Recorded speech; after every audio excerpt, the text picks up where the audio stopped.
जब पृथ्वी पर अधर्म अपने चरम पर पहुंच गया था और धर्म की स्थापना हेतु देवता योजना बना रहे थे, धर्म की रक्षा के लिए भगवान विष्णु ने कृष्ण का अवतार लेने का निश्चय किया। तब ब्रह्मा जी ने अन्य देवताओं को ये आदेश दिया कि वे भी पृथ्वी पर धर्म की स्थापना हेतु श्री कृष्ण की सहायता करेंगे, और इसके लिए सभी देवताओं को या तो अपने अंश अवतरित करने होंगे या उनके पुत्रों को पृथ्वी में जन्म लेना होगा। सभी देवता गण अपना अंश या अपने पुत्रों को पृथ्वी पर अवतरित करने के लिए सहमत होते हैं, परंतु जब चंद्रदेव को पता चलता है कि उनके पुत्र वर्चा को भी पृथ्वी पर जन्म लेने का आदेश मिला है, तो वे व्याकुल हो गए और इस आदेश का विरोध करने लगे। वे अपने पुत्र से दूर नहीं रह सकते थे, परंतु सभी देवताओं ने उन्हें समझाया कि ये परम पिता ब्रह्मा का आदेश है, जिसे उन्हें मान्य करना ही होगा, और धर्म की स्थापना के लिए कार्य करना सभी देवताओं का कर्तव्य है।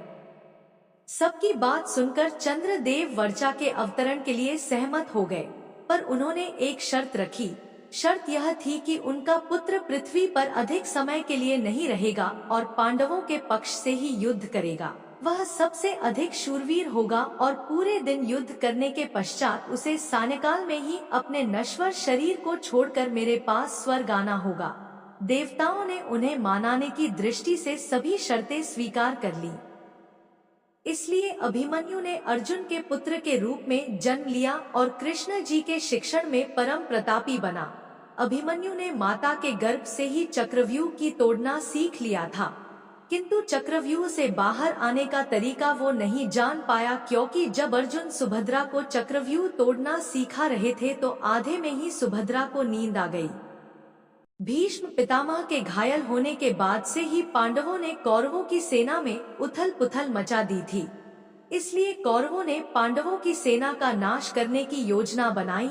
योजना के अनुसार उन्होंने अर्जुन और उनके सारथी बने कृष्ण को युद्ध भूमि से दूर कर दिया था और चक्रव्यूह की रचना की, जो केवल अर्जुन ही तोड़ना जानता था। किंतु ऐसे समय में अभिमन्यु ने आगे आकर उनकी सेना का सर्वनाश होने से बचा लिया।